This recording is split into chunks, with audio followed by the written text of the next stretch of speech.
ജീവധാര ജീവമൊഴി കാൽവരിനാഥന്റെ സ്നേഹമൊഴി തിരുനിറത്താൽ ജീവനേകും യേശുനാഥന്റെ ജീവമൊഴി ജീവധാര ജീവധാര ജീവധാര.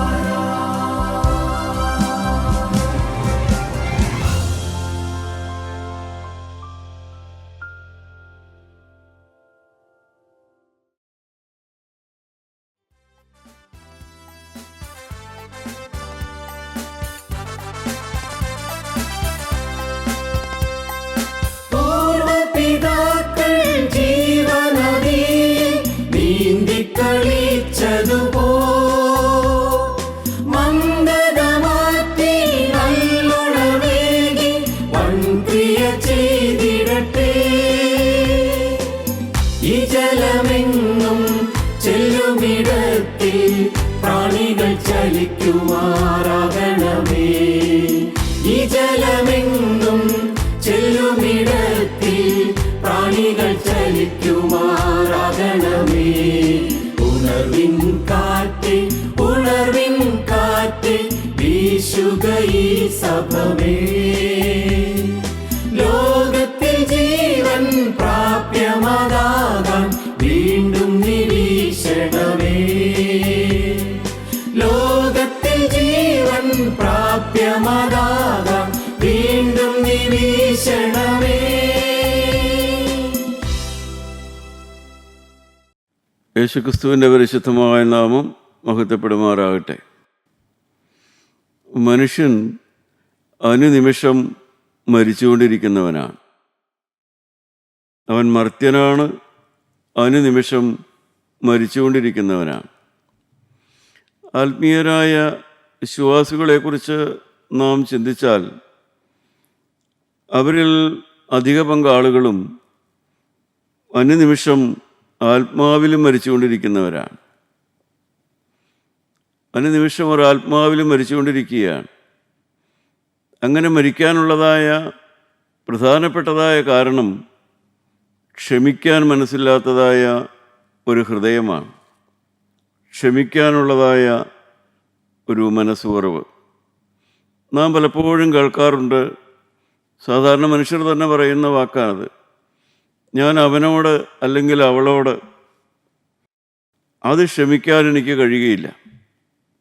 ബാക്കി ഏത് കാര്യവും ഞാൻ ചെയ്യാം, അവനോടല്ലെങ്കിൽ അവളോട് ക്ഷമിക്കാൻ എനിക്ക് കഴിയുകയില്ല എന്ന്. പ്രിയപ്പെട്ടവരെ, എന്താണ് ആ വാക്കിൻ്റെ അർത്ഥം? മനുഷ്യ ബന്ധങ്ങൾ ശരിയാക്കാൻ മനുഷ്യന് താല്പര്യമില്ല. മനുഷ്യർ തമ്മിൽ അകന്നു പോയേക്കാം, അകൽച്ച വന്നേക്കാം.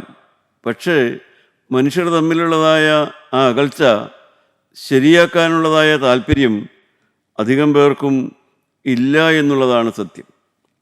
അതുകൊണ്ട് തന്നെ അവർ ആത്മീയമായി മരിച്ചുകൊണ്ടിരിക്കുകയാണ്. പക്ഷേ മനുഷ്യനോടുള്ളതായ അകൽച്ച ശരിയാക്കാതെ ഒരു മനുഷ്യനും ഒരു രോഗം വന്ന് ഹോസ്പിറ്റലിൽ പോയാൽ ഒരു ഡോക്ടർക്ക് ആ രോഗിക്ക് വേണ്ടതായ എല്ലാ സൗഖ്യവും വരുത്തി കൊടുക്കാൻ കഴിയുകയില്ല. അങ്ങനെയുള്ളതായൊരു വ്യക്തി ഒരു ദൈവാലയത്തിലോ ഒരു പ്രാർത്ഥനാ ഹാളിലോ വന്ന് പ്രാർത്ഥിച്ചാലും അവന് ദൈവത്തിൽ നിന്നുള്ളതായ അനുഗ്രഹവും കൃപയും ലഭിക്കുകയില്ല. എന്നാൽ ക്ഷമിക്കാൻ തക്കതായ ഹൃദയമുള്ള മനുഷ്യരെ നാം വേദപുസ്തകത്തിൽ കാണുന്നുണ്ട്. ഉൽപ്പത്തി പുസ്തകം 50-ാം അധ്യായം 19-ാമത്തെ വാക്യം നമുക്ക് വായിച്ചു കേൾക്കാം. യോസേഫ് അവരോട്, നിങ്ങൾ ഭയപ്പെടേണ്ട, ഞാൻ ദൈവത്തിൻ്റെ സ്ഥാനത്ത് ഇരിക്കുന്നുവോ? യോസേഫ് തൻ്റെ സഹോദരന്മാരോട് പറയുന്ന വാക്കാണ്, ഞാൻ ദൈവത്തിൻ്റെ സ്ഥാനത്തിരിക്കുന്നവനാണോ? എന്താണ് ഈ ദൈവത്തിൻ്റെ സ്ഥാനത്തിരിക്കുക എന്ന് പറഞ്ഞാൽ അതിൻ്റെ അർത്ഥം എന്താണ്? ഞാൻ ശിക്ഷിക്കുന്നവനല്ല, ഞാൻ വിധിക്കുന്നവനുമല്ല. അതാണ് യോസേഫ് പറയുന്നത്. ഞാൻ ശിക്ഷിക്കുന്നവനല്ല, ഞാൻ വിധിക്കുന്നവനുമല്ല. പ്രിയപ്പെട്ടവരെ, കാരണം യൗസേപ്പിന് 17 വയസ്സായപ്പോൾ ഈ സഹോദരന്മാർ യൗസേപ്പിനെ പൊട്ടക്കിണറ്റിലെറിയുകയും അവനെ കച്ചവടക്കാർക്ക് വിറ്റുകളയുകയും അങ്ങനെ യൗസേപ്പ് നീണ്ട അനേക വർഷക്കാലം ഫറവോൻ്റെ ആ നാട്ടിൽ തടവുകാരനെല്ലാമായി കഴിയേണ്ടി വന്നു. അതിനുശേഷം ജീവനുള്ള ദൈവം യൗസേപ്പിനെ ഉയർത്തി മിസ്രൈമിലെ മന്ത്രിയാക്കി. അക്കാലത്തെ വേദപുസ്തകം നമുക്കറിയാം. വലിയ ക്ഷാമമുണ്ടായപ്പോൾ യൗസേപ്പിൻ്റെ സഹോദരന്മാർ മിസ്രൈമിൽ വരാനിട വന്നു. അവർ മിസ്രൈമിൽ വന്നു. അവരുടെ അപ്പൻ വരാനിട വന്നു. അങ്ങനെ അപ്പൻ മരിച്ചു. അപ്പൻ്റെ ശവസംസ്കാരം കഴിഞ്ഞപ്പോൾ അവർ യൗസേപ്പിനോട് പറയുകയാണ്, നമുക്കൊന്ന് വായിച്ചു കേൾക്കാവുന്നതിൻ്റെ 15-ാമത്തെ വാക്യം. അപ്പൻ മരിച്ചുപോയി എന്ന് യോസേഫിന്റെ സഹോദരന്മാർ കണ്ടിട്ട്, പക്ഷെ യോസേഫ് നമ്മെ ദേഷിച്ച് നാം അവനോട് ചെയ്ത സകല ദോഷത്തിനും നമ്മുടെ പ്രതികാരം ചെയ്യുമെന്ന് പറഞ്ഞു. അവർ യോസേഫിൻ്റെ അടുക്കൽ ആളയച്ചു. അപ്പൻ മരിക്കും മുമ്പേ നിന്റെ സഹോദരന്മാർ നിന്നോട് ദോഷം ചെയ്തു. അവർ ചെയ്ത അതിക്രമവും പാപവും നീ ക്ഷമിക്കണമെന്ന് യോസേഫിനോട് പറവിനെന്ന് കൽപ്പിച്ചിരിക്കുന്നു. ആകയാൽ അപ്പൻ്റെ ദൈവത്തിൻ്റെ ദാസന്മാരുടെ ദ്രോഹം ക്ഷമിക്കണമേ എന്ന് പറയിച്ചു. അവർ യോസേഫിനോട് സംസാരിക്കുമ്പോൾ അവൻ കരഞ്ഞു. പ്രിയപ്പെട്ടവരെ, അവർ സഹോദരന്മാർ 17 വർഷക്കാലം ബാല്യത്തിൽ ഒരുമിച്ച് ജീവിച്ചവരാണ്. പിന്നീടാണ് വർഷങ്ങൾക്ക് ശേഷം ഫറവോൻ്റെ നാട്ടിൽ വെച്ച് കണ്ടുമുട്ടുന്നത്. പിന്നെയും വർഷങ്ങളോളം അവർ അപ്പനോടുകൂടെ സഹോദരന്മാർ ഒരുമിച്ച് അവിടെ ജീവിച്ചു. പക്ഷേ ഈ കാലമെല്ലാം കഴിഞ്ഞെങ്കിലും ആ യൗസേപ്പിൻ്റെ സഹോദരന്മാർക്ക് യൗസേപ്പിൻ്റെ ഹൃദയമെന്തെന്ന് മനസ്സിലായിട്ടില്ല. യൗസേപ്പിൻ്റെ ഹൃദയം എങ്ങനെയുള്ളതാണെന്നോ അത് ക്ഷമിക്കാൻ കഴിവുള്ളതാണെന്നോ മനസ്സിലാക്കിയിട്ടില്ല. പ്രിയപ്പെട്ടവരെ, ഇതൊരു വലിയ പാഠമാണ്. ക്രിസ്ത്യാനികളാണ്, കൂട്ടായ്മയിലുള്ളവരാണ്, ദൈവവേലക്കാരാണ്, ദൈവവചനം പറയുന്നവരാണ്. ഇതെല്ലാം ആണെങ്കിലും അനേക അനുഗ്രഹീത ദൈവമക്കൾക്ക് പോലും യേശുക്രിസ്തുവിൻ്റെ ഹൃദയം എങ്ങനെയുള്ളതാണെന്ന് മനസ്സിലായിട്ടില്ല. യേശുക്രിസ്തുവിൻ്റെ ഹൃദയം എങ്ങനെയുള്ളതാണെന്ന് അവർക്ക് ഒരിക്കലും മനസ്സിലായിട്ടില്ല എന്നുള്ളതാണ് സത്യം. അവർ യൗസേപ്പിനെ കാണുന്നത് തങ്ങളെപ്പോലെ തന്നെ ഒരു വില കുറഞ്ഞ സ്വഭാവമുള്ളവനാണ് യൗസേപ്പെന്നാണ് സഹോദരന്മാർ കണക്കാക്കുന്നത്. തങ്ങളുടെ സ്വഭാവം തന്നെയാണ് യൗസേപ്പിൻ്റെ സ്വഭാവമെന്നാണ് ആ സഹോദരന്മാരുടെ ചിന്താഗതി.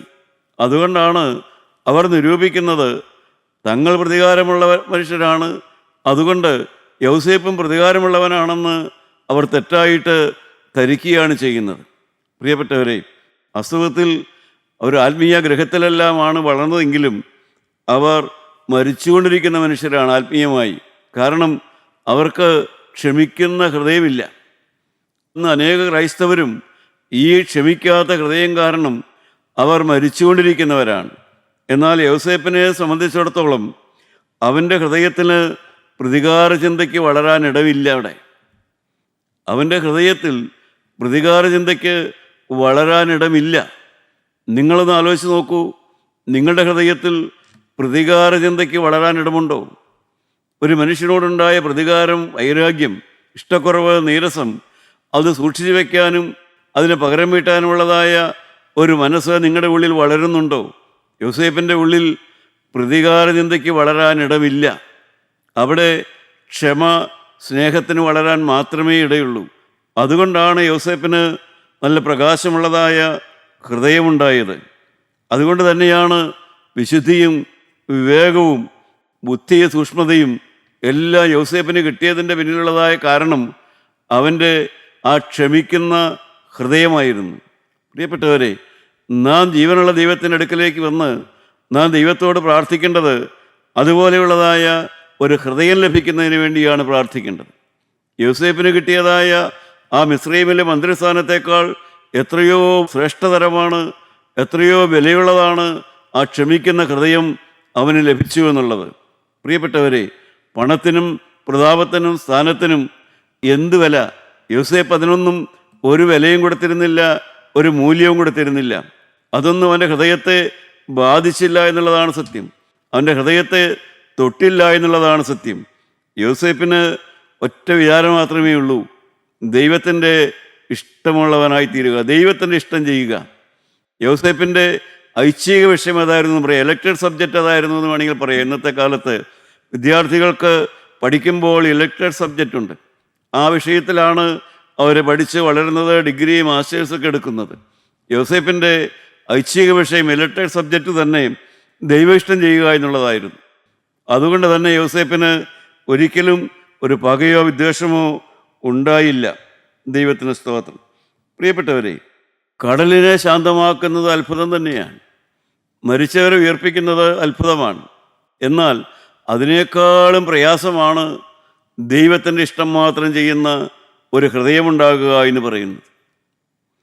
ഒരു അത്ഭുതം പ്രവർത്തിക്കുന്നതിനേക്കാൾ, ഒരു വലിയ സ്ഥാപനം നടത്തുന്നതിനേക്കാൾ, ഒരു വലിയ പുരോഹിതനോ മഹാപുരോഹിതനോ ആകുന്നതിനേക്കാൾ, ഒരു വലിയ ദൈവവേലക്കാരനാകുന്നതിനേക്കാൾ എത്രയോ പ്രയാസമേറിയ ഒന്നാണ് ഒരു ക്ഷമിക്കുന്ന ഹൃദയമുള്ളവനാകുക എന്ന് പറയുന്നത്.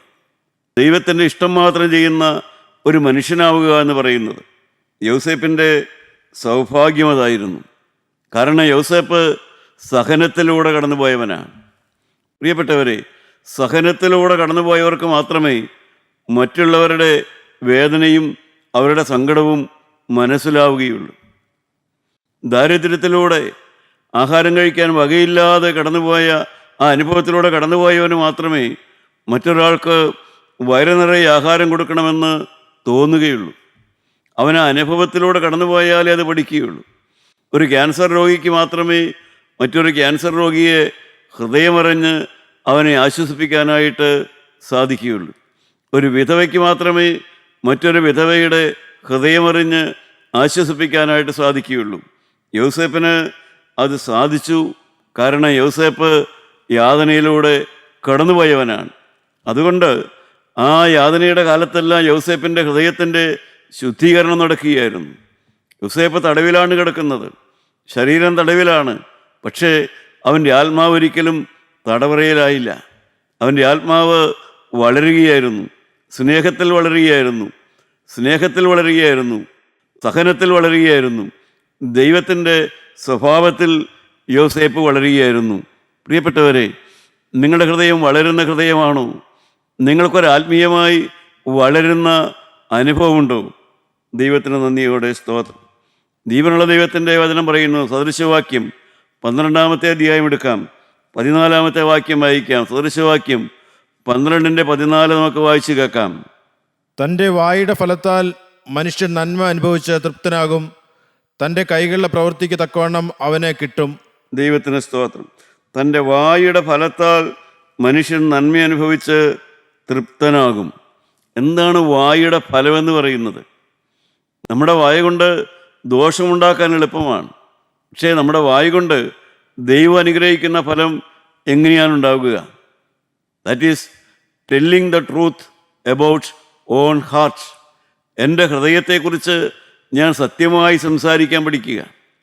എൻ്റെ ഹൃദയത്തിൻ്റെ അവസ്ഥയെക്കുറിച്ച്, എൻ്റെ ഹൃദയത്തിലുള്ളതിനെക്കുറിച്ച് ഞാൻ വ്യാജമില്ലാതെ, കൗശലമില്ലാതെ സത്യമായി പറയാൻ പഠിക്കുക. എൻ്റെ ഹൃദയത്തിൻ്റെ കുറിച്ച് ഞാൻ സത്യമായി പറയാൻ പഠിക്കുക. അവിടെ കയ്പുണ്ടോ? ഉണ്ടെങ്കിൽ അത് ഉണ്ടെന്ന് പറയാൻ പഠിക്കുക. അവിടെ സൂത്രമുണ്ടോ?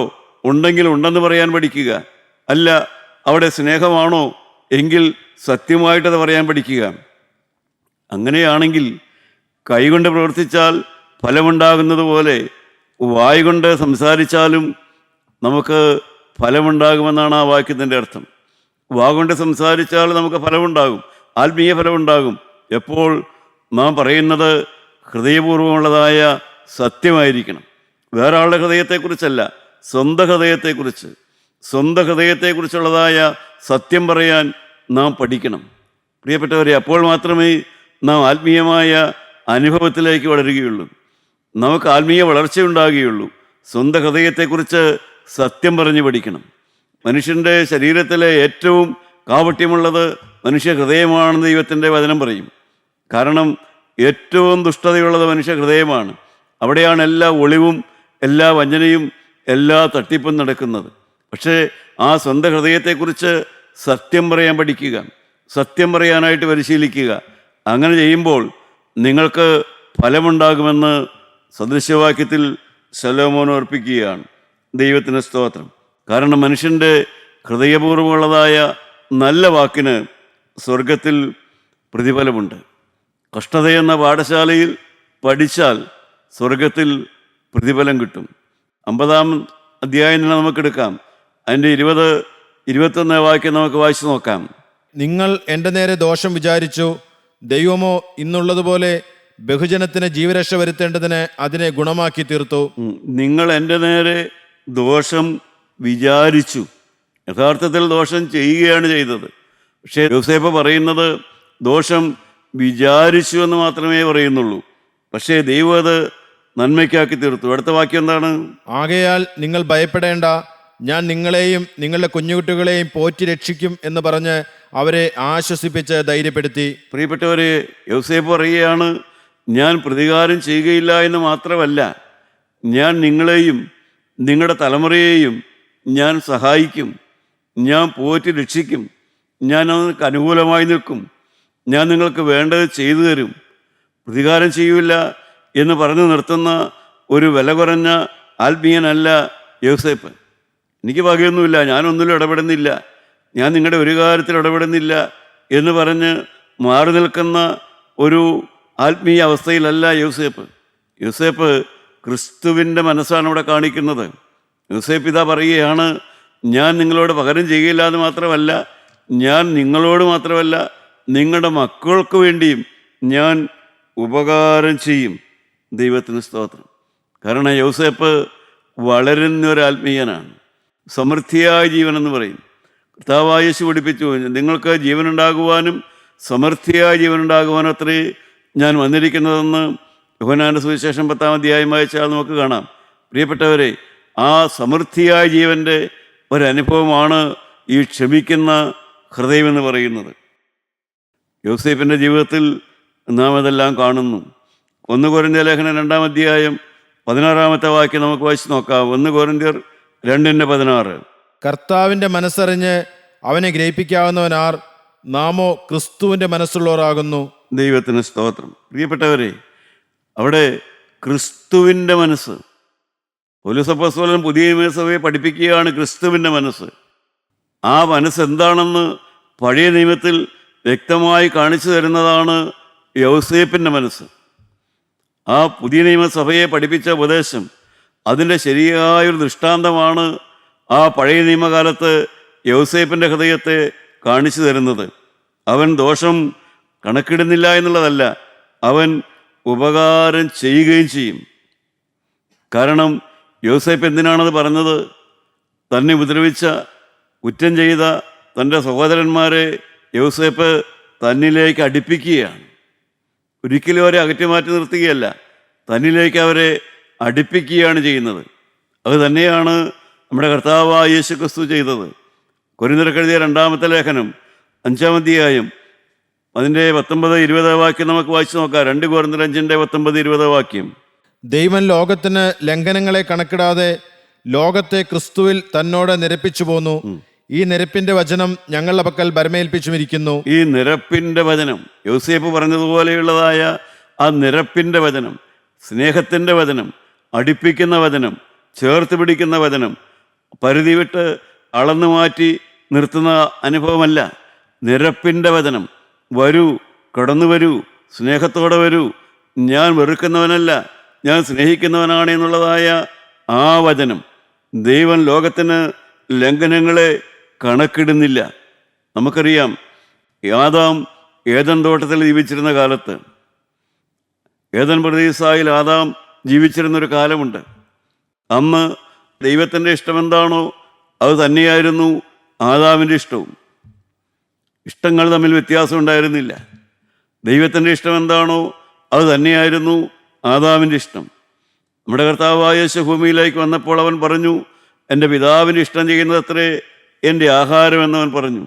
പ്രിയപ്പെട്ടവരെ, ഏദൻ തോട്ടത്തിൽ നാം കാണുന്നതായ ആ ഒരുമിച്ച് നടക്കുന്നതായ ആ അനുഭവം, എന്നാൽ ഏദൻ തോട്ടത്തിൽ നിന്ന് ആദാമിനത് നഷ്ടപ്പെട്ടു പോയി. ആദാം പാപം ചെയ്തതോടുകൂടെ ദൈവത്തോടുകൂടെയുള്ളതായ ആ സഹിത്വം ആദാമിന് നഷ്ടപ്പെട്ടു പോയി.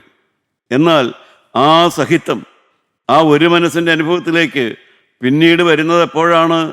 അതാണ് കർത്താവായ യേശുവിൻ്റെ കാൽവരിയിലെ മരണം മുഖാന്തരമാണ് മനുഷ്യൻ ദൈവത്തിൻ്റെ ഹൃദയത്തിലേക്ക് ചേർന്ന് വരുന്നത്. അവിടെയാണ് ദൈവം പറയുന്നത്, ഞാൻ കണക്കിടുന്നില്ല, പാപം കണക്കിടുന്നില്ല, അണുകൃത്യം കണക്കിടുന്നില്ല. എന്തുകൊണ്ടാണ് കണക്കിടാത്തത്? പാപത്തിൻ്റെ ശമ്പളം മരണമാണെന്നുള്ളത് ദൈവത്തിൻ്റെ വ്യവസ്ഥയാണ്. പക്ഷേ ഇവിടെ ദൈവം പറയുന്നു, ഞാൻ കണക്കിടുന്നില്ല എന്ന്. എന്തുകൊണ്ടാണ് ദൈവം ലംഘനങ്ങളെ കണക്കിടാതെ പോയത്? കണക്കിടാതെ പോയതിൻ്റെ കാരണം മനുഷ്യൻ്റെ പാപത്തിന് പകരമായി യേശുക്രിസ്തു ആ പാപത്തിൻ്റെ വില കൊടുത്തത് കൊണ്ടാണ്.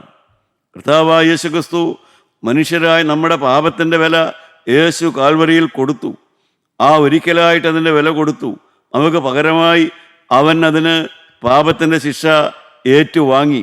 അതുകൊണ്ടാണ് ദൈവം പറഞ്ഞത്, ഞാൻ പാപം കണക്കിടുന്നില്ല എന്ന്. പ്രിയപ്പെട്ടവരെ, ലോകത്തിലെ നീതനായ കോടതികൾക്ക് അത് സാധിക്കില്ല. ലോകത്തിലെ നീതനായ കോടതികൾക്ക് ഒരു പ്രതിയുടെ കുറ്റം തെളിഞ്ഞാൽ അവനെ വെറുതെ വിടാൻ പറ്റില്ല. ഒരു കുറ്റവാളിയുടെ കുറ്റം തെളിഞ്ഞാൽ അവനെ ശിക്ഷിക്കാതെ വിടാനായിട്ട് ലോകത്തിലെ ഒരു നീതനായ കോടതിക്ക് സാധിക്കുകയില്ല. പക്ഷേ സ്വർഗത്തിലെ നീതനായ കോടതി, അഥവാ ഇപ്രകാരം പറയും, ഒരു ന്യായാസനത്തിന് ഒരു കുറ്റവാളിയുടെ കുറ്റം തെളിഞ്ഞാൽ ആ കുറ്റവാളിയെ വെറുതെ വിടാൻ പറ്റത്തില്ല. പക്ഷേ ഒരു സിംഹാസനത്തിന് ഒരു കുറ്റവാളിയെ വെറുതെ വിടാൻ സാധിക്കും.